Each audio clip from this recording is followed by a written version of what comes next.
This Penn State wrestling team will go down as the best ever in NCAA history.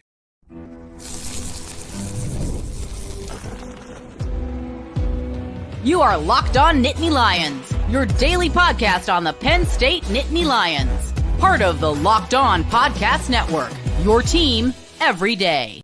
You are locked on to Penn State Wrestling. Thanks so much for making Locked On Nittany Lions your first listen and watch every single day. The number one Penn State sports podcast out there. My name is Zach Seyko. I am your host of the show, making some final NCAA tournament predictions for Penn State Wrestling. And yes, they will go down as the best team in history. Today's show is brought to you by Monarch Money. Take control of your finances with Monarch Money. Use code LOCKEDONCollege at monarchmoney.com for 50% off your first year. And again, I appreciate each and every one of you for checking out this podcast, for checking out the show, this episode specifically. Let me know your thoughts down in the comments section. And if you're not already, become an everydayer, subscribe to the YouTube channel and wherever you get your podcasts to keep up to date with Penn State wrestling and all your favorite Penn State sports teams. Penn State has an opportunity to reset the same records that they did a season ago. 172 and a half points, 100-point margin of victory from the next place team. So yes, Penn State will win another team NCAA championship, but it goes beyond that because the goals are much bigger than that now. It's not about just winning another NCAA title. As crazy it seems to minimize that, the goals are loftier. It's breaking the scoring prediction, and it's going down truly as the best team in history. And how does that happen? Because a year ago, when they did break the points record, when they did win by that 100-point margin, Penn State, you could debate to an extent that maybe last year's team wasn't the greatest in history. They had 4 individual champions.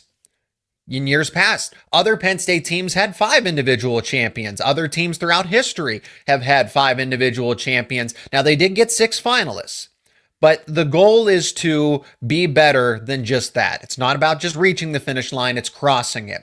So they have to get at least 5 individual champions. They have to get at least, I think, 6 or 7 finalists. Again, so they're going to have to go 5-1 in those championship bouts if they do happen to get 6 finalists. And then you got to get 10 All-Americans. Penn State can absolutely get 10 All-Americans. And with 9 title contenders, now granted, everybody has to stay healthy throughout. We know that Josh Barr is dealing with a leg injury, whether it's a hamstring, whether it's a knee. I think we've settled here that it's a hamstring, so it's a leg injury just to be safe, right, in terms of honest reporting. And Tyler Kasak was dealing with a concussion protocol once upon a time, and Braeden Davis was dealing with bumps and bruises throughout the season, a leg injury in his own right. So, of course, I have to preface that everybody needs to stay healthy for them to go 10 out of 10 on the podium, but they can do that. Oh, well, Braeden Davis is healthier than he's ever been all season long, according to Cael Sanderson, his head coach. So I'm going to trust Cael there. I'm also going to trust the fact that Braeden Davis is not just some liability. It is unfair to necessarily make that comparison, well, because of Mitchell Mesenbrink and Carter Starocci and Levi Haines and Greg Kirkfleet and Luke Lilledahl now in the present. Remember, not too long ago, a month, maybe 2 months ago, it was a hot take to say that Luke Lilledahl was an NCAA title contender, and now we're all on the same page that he is. So Penn State has 9 NCAA title contenders. Braeden Davis is a solid All-America contender, even though it's going to be tough to get through that 133-pound bracket. But 10 All-Americans definitely can and I think will happen in this case, and Braeden Davis will get onto the podium. Whether that's 8th, whether that's all the way up to 3rd place, I think it's definitely a realistic possibility for Braeden Davis at 133. Now, how many individual champions will they have? I'm going to give you a number here because I want people to stay tuned as I go through each weight class, 125 all the way through heavyweight over the next 2 segments. For Penn State, I think they get 7 finalists, and I think they get 5 individual champions. So they will match the number of champions, but they will exceed and set the record for the most finalists at 7. I mean, that's not... We look at it as, okay, 6 finalists versus 7 finalists. It's only 1 more, but that's 7 out of 10 weight classes. 70% of the championships are going to have a Penn State wrestler based on my expectations, based on my predictions. So that's saying something. So don't look at it as, well, how big of a deal is it that it's just one more finalist? It's a 10% jump. 70% of Penn State wrestling is going to be in a championship based on what I am expecting here at the NCAA tournament. But the odds are even better in their favor when they have, it's almost, I think part of the fun of this conversation is trying to, or not necessarily the fun, but the intriguing part of this conversation, okay, which ones don't make it? Because they have nine title contenders. Well, if you're only projecting 7, Zach, which of those other ones don't make it? And then out of the 5, I have 5 out of 7 winning. Well, which 2 end up losing in the finals? How does that happen? So for Penn State, this is an opportunity to not only be the best Penn State wrestling team, but go down as the best team overall in history. And in order to do that, they need to have 5 NCAA champions, if not more, 7 NCAA finalists, and 10 All-Americans. And in the process, what does that mean for the scoring record? Well, last year it was 172.5. They had a 100-point lead from second place Cornell. Currently, if you look at Intermap, they have a 158-point projection. That's already a lot as it is. I mean, that's not that far off. That is 14.5 points off of the record they set a year ago.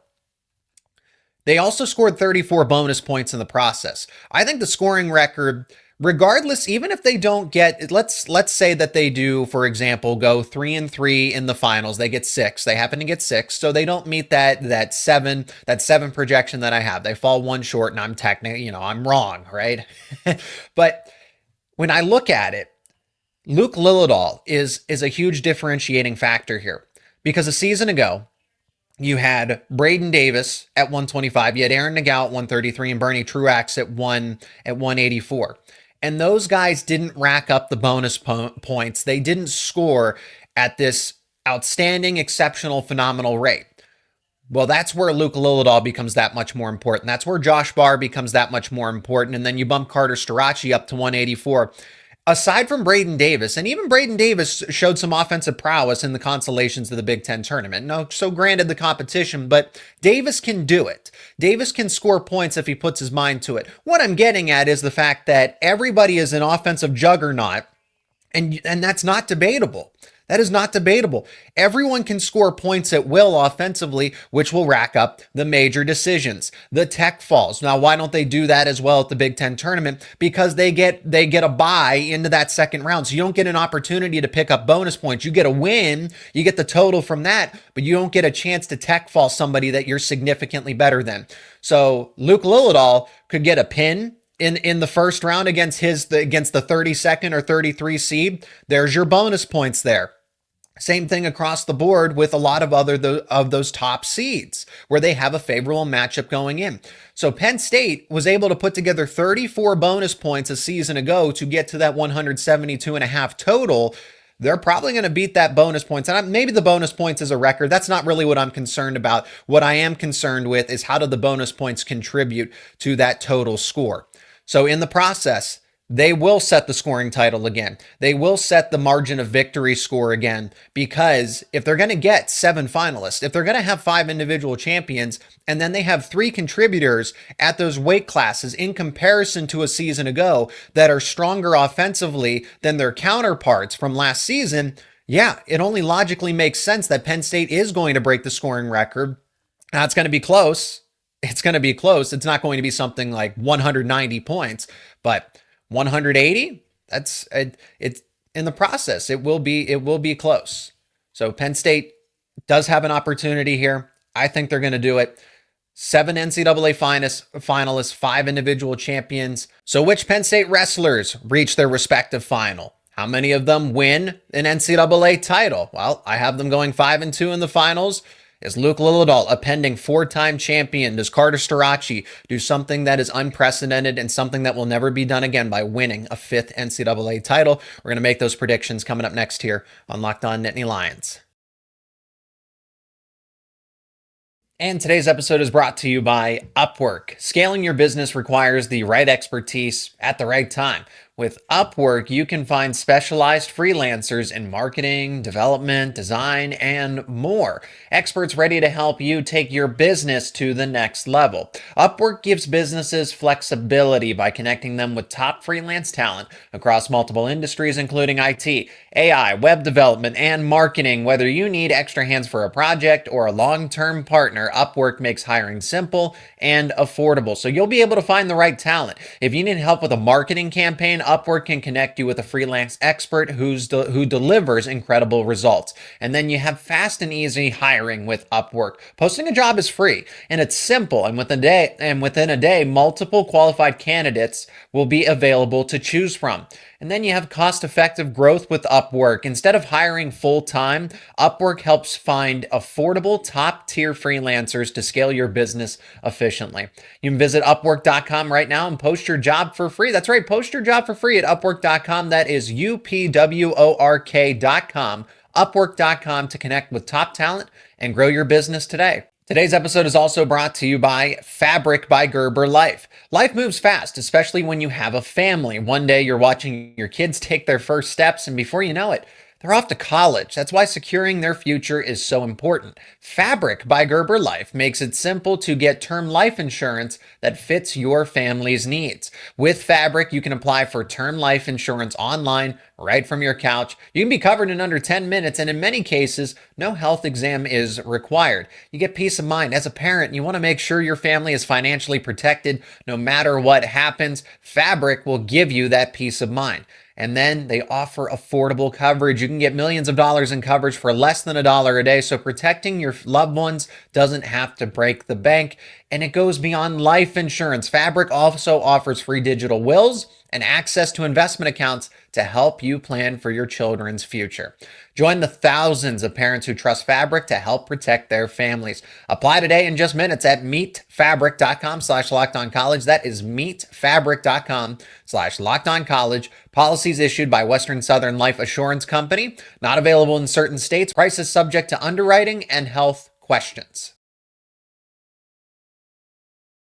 We're going to make some predictions for 125 through 157, starting with Luke Lilledahl, of course, in this segment. Will he be a true freshman NCAA champ? I think he will. He's one of the first that I'm predicting, so he's going to win, be one of the 5, and be one of the 7 to make an NCAA finals from this Penn State wrestling team. When I look at his path, he's going to face either Sheldon Seymour or Caleb Smith in Nebraska. He's defeated Smith twice, and he continues to get better. The first time it was that last-second takedown. This time he was in control from the beginning and just had to run out the clock and make it across the finish line. So Lilledahl continues to get better. A major decision over Matt Ramos certainly helps his case as far as confidence goes, but Lilledahl has been here. Oh, well, Braeden Davis was a 1 seed a year ago, and he disappointed. He didn't even make the podium. Lilledahl's won a world title. This stage for him, he's been on bigger stages. This, in comparison, it might not be as intimidating for a true freshman here because of the pedigree that Lilledahl comes in with. So I imagine that he'll wrestle Caleb Smith again, and he keeps taking a step forward away from Smith. Lilledahl's only going to get better. He hasn't even reached his full potential of what he can be as a former top recruit, a former world champion. He's more than just your average true freshman and Penn State wrestler. He is going to win his first NCAA title. Now, what does he have to do? He's got to defeat Richie Figueroa along the way, and I don't think Figueroa is a defensive wrestler. He's not going to be able to keep up with Lilledahl's pace. Yes, Lilledahl isn't as strong defensively. He's gotten better, but as we see when he's on bottom, he gets trapped. He's not able to easily escape. We saw that against Brendan McCrone. We've just seen it when his offense isn't working as well, but now he's continuing to push the pace and try to match Mitchell Mesenbrink. So when you're not as defensively sound, you play to your strengths, and that's what Lilledahl is learning here. So Figueroa, I don't think he'll be able to keep up with him. If I look at this other side of the bracket, I don't know that Matt Ramos gets to the NCAA championship. I think it's going to be Jet Strickenberger, because when it is just going to be an absolute mess in the bottom half of the bracket. Eddie Vendreska, Matt Ramos, all of these guys, they are not safe. Spencer Moore of North Carolina, Nicolas Rivera of Wisconsin. These guys can disrupt things. I think Troy Spratley of Oklahoma State beats Matt Ramos in that quarterfinal. He keeps closing the gap on Ramos every time they've met over the past couple of years. So nobody is safe in that bottom side of the bracket. I think Jet Strickenberger, who was the Big 12 champion, is going to meet Lilledahl in the championship, and Lilledahl wins because he is just so much further ahead offensively. Let's go to 133. Again, we got to rattle these off to get through 5 weight classes each. Braeden Davis, well, he's got a tough matchup right out of the gate in that second round with Braxton Brown of Maryland. Here's the thing that Davis has going for him. At the learning experience, kind of going and battling through this adversity, dealing with the injuries, and then Cael Sanderson saying that Davis has never been healthier than he's been. He's in his full arrangement for conditioning, that this is the most practice and most work that Davis has gotten in without any limitations. I think people forget that Davis is a talented wrestler. He might look like a liability when you compare everybody else because everybody else is a 4 seed or higher. So in comparison, yeah, Davis is going to look like he's kind of the weakest link here by comparison, but he's not a bad wrestler. He was a top recruit once upon a time. He is extremely talented, and I think this underdog mentality is going to play in the favor of Davis. He defeated Braxton Brown and was leading and was able to run out the clock there in that first time around.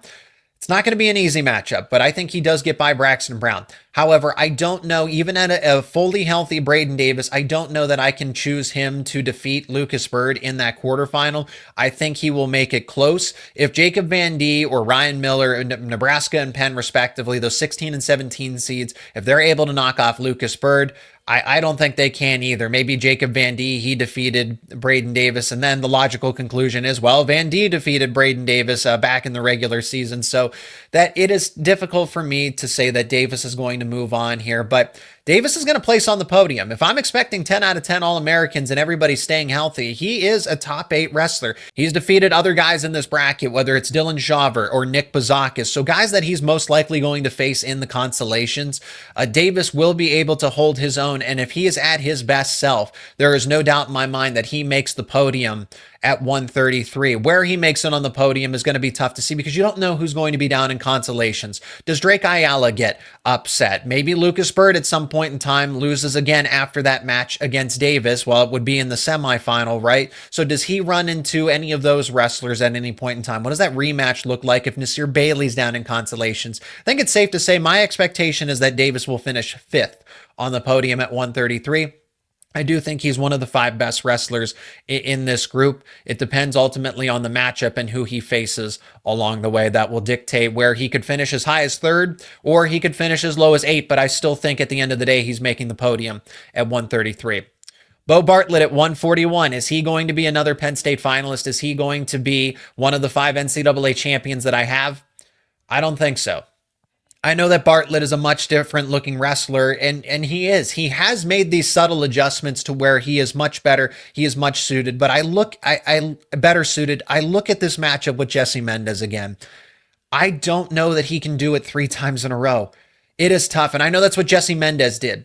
It's different in the likes of, to compare and contrast to Luke Lilledahl and Caleb Smith, for example, because Lilledahl continues to get better and get more experience along the way. He's only a true freshman.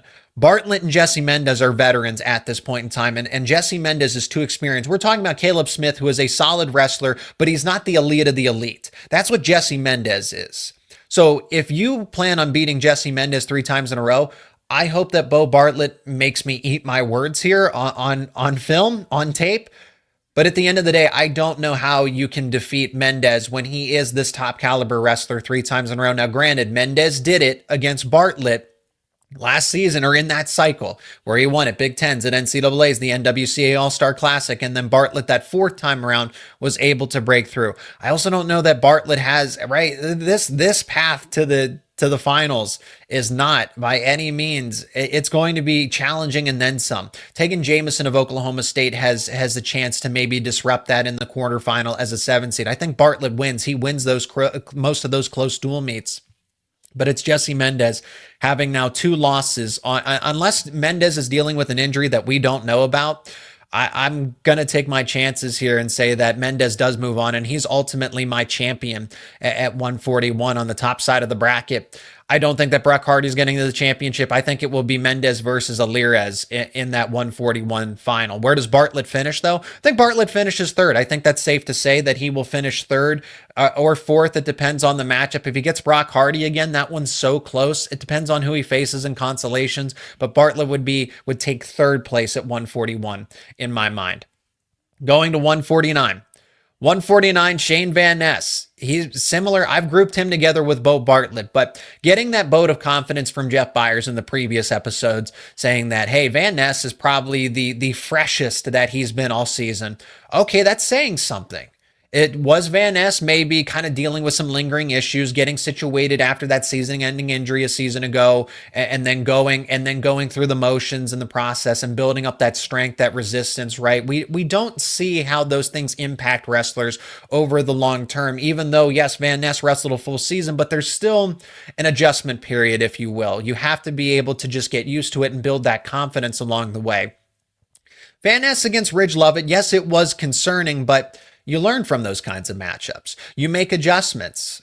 When I look at this bracket, Lachlan McNeil of North Carolina, Semi Alvarez of Ryder, those are going to be the most difficult obstacles for Van Ness to get to that semifinal against Ridge Lovett.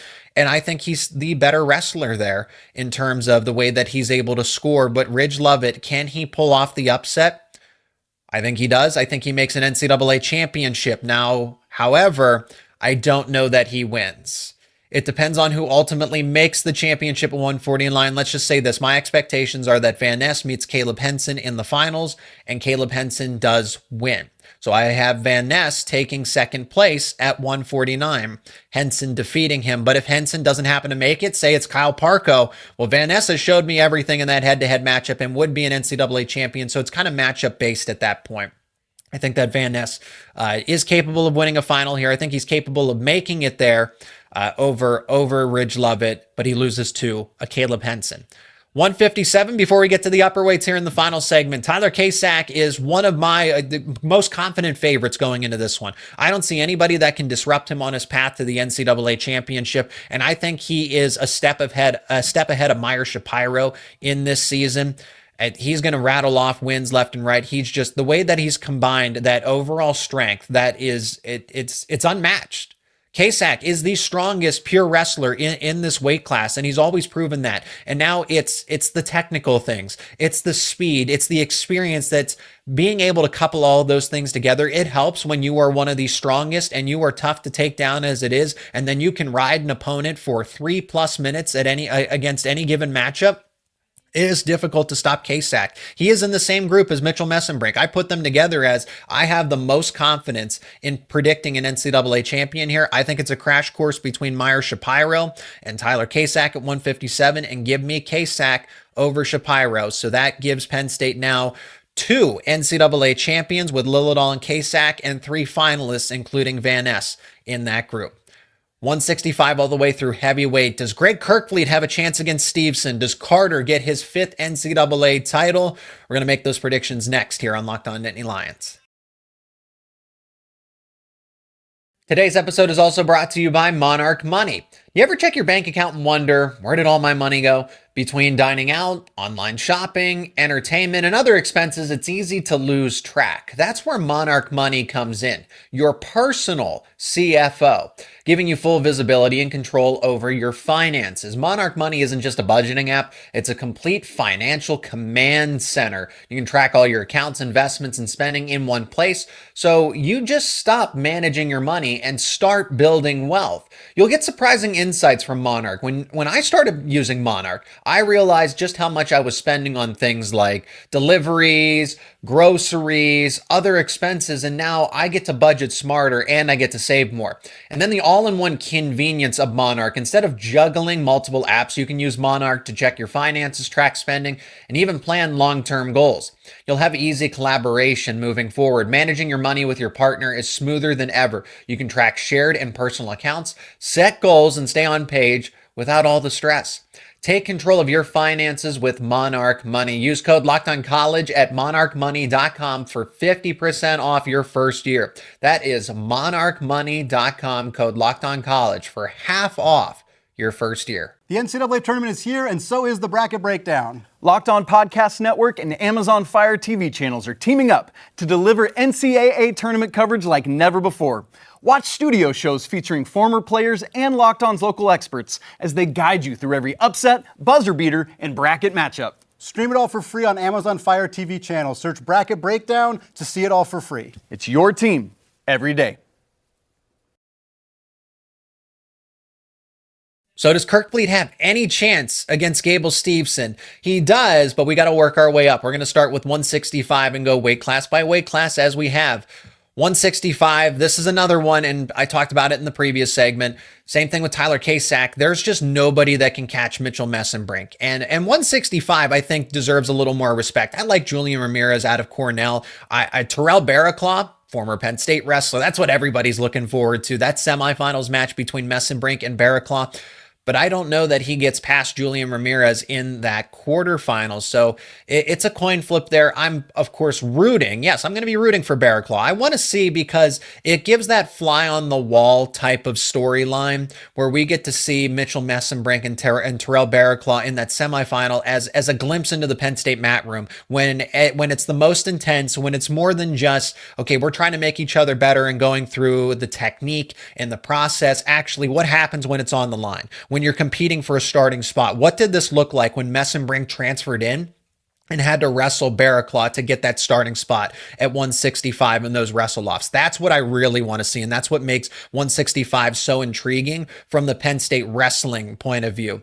I am taking Mesenbrink to win an NCAA title here. He's been one of the most dominant wrestlers, truly, by the metrics and by the eye test, the amount of tech falls. He very well might tech fall his way into the semifinal. Don't know about a championship when you meet the likes of Julian Ramirez or Terrell Barraclaw.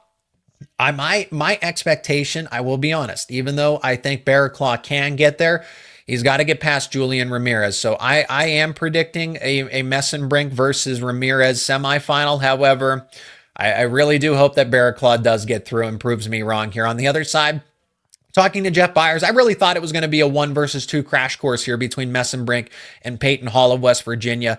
Hall's been a very good wrestler this season. He has only 1 loss, but Mikey Caliendo, the 2 losses to Mesenbrink as a 3 seed. Don't look at Caliendo as a 3 seed. So this was a friendly reminder for me that Caliendo is the second best wrestler overall. It's Mesenbrink, Gap, Caliendo, Gap, and then everybody else. But Peyton Hall will make that interesting in the semifinal. I think Bo Mantanona is getting better. Just a 6 seed to keep an eye on against Caliendo. Mantanona has a lot of potential and could be a very strong wrestler in these adjacent weight classes, depending where he ends up along the way through his career at Michigan. But that's just someone to keep an eye on. That I've been impressed with Mantanona along the way this season, even though Mesenbrink absolutely broke him at Big Tens. But this one's an easy one. It's a simple one. Take Mesenbrink to win an NCAA title over Caliendo. 174.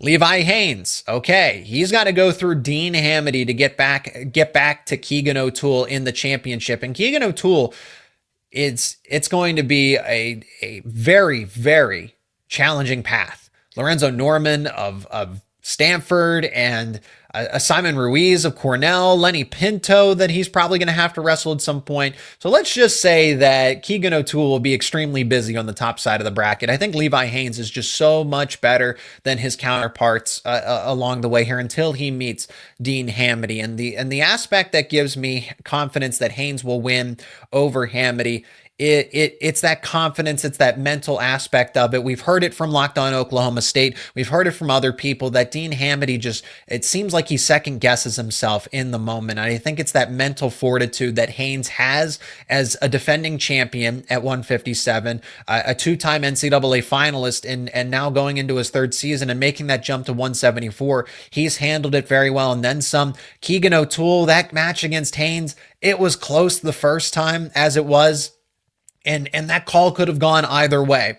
So watching it again, if Haines and O'Toole meet in the championship again, and I think they will, Haines makes those adjustments. And I think Haines gets an NCAA title here. So that is number 4. That is number 4 here. Going to 184. History's on the line. Carter Starocci is going to get everything and then some in terms of resistance from whomever he's going to wrestle, whether that's Jackson Smith of Maryland, Reese Heller of Pitt in that quarterfinal. Could he see Bennett Berge of South Dakota State? I think he's going to see Dustin Plott in the semifinal. I think that one's the most likely. And Dustin Plott's going to give him a run for his money as well. So it's dealing with the pressure, but it's Carter Starocci. Carter Starocci is, we want to talk about mental fortitude with Levi Haines. Let's talk about fortitude, demeanor, everything with Carter Starocci. And Starocci was built for something like this. Starocci was built to go get 5 NCAA titles. Parker Kakaisen is going to meet him there. I think that Kakaisen does have enough to get by Max McAnally, but McAnally's going to make him earn it. Let's just say that, Mac. That's your top 3 right there. Starocci, Kakaisen, and McAnally's not too far away. Now, the actual matchup. Starocci versus Kakaisen. There wasn't much that separated them the first time around. They went to sudden victory. But if you noticed, it was that technique. Carter was a little more aggressive in that match. I think Kakaisen isn't going to be as tentative as he was. And that's me saying something, right? You know, listen to me speak about, oh, he was tentative, right? You just don't, you can't make mistakes against these kinds of caliber wrestlers.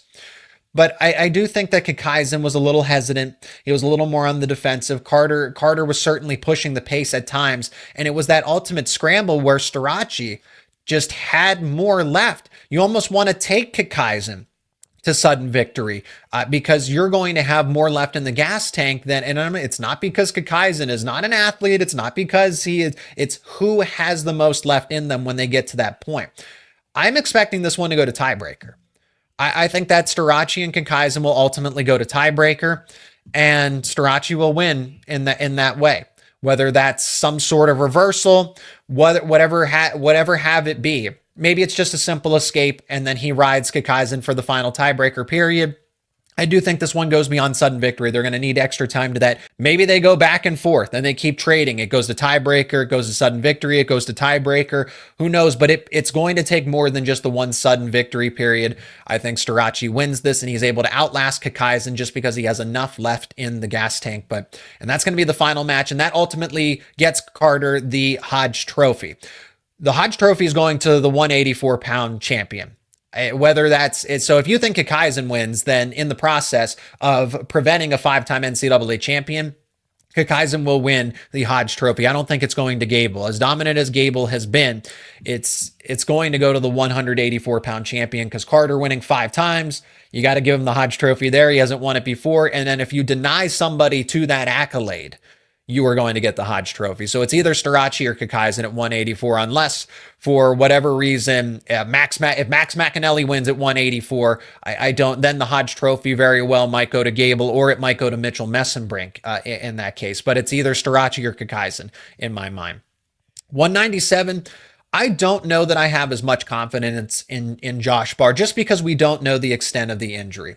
And Josh Barr, look, hopefully it's not serious. And if it's not as serious, then yeah, Barr can go toe to toe with anybody here. I don't know that even if he is, look at the way that he wrestles against Cardenas when he's at 100%. So if he's 95%, if he's 90, let's say it is the best case scenario. You take away that one extra gear of speed. You take that one you take away from that element that Barr has in terms of stamina, speed, endurance.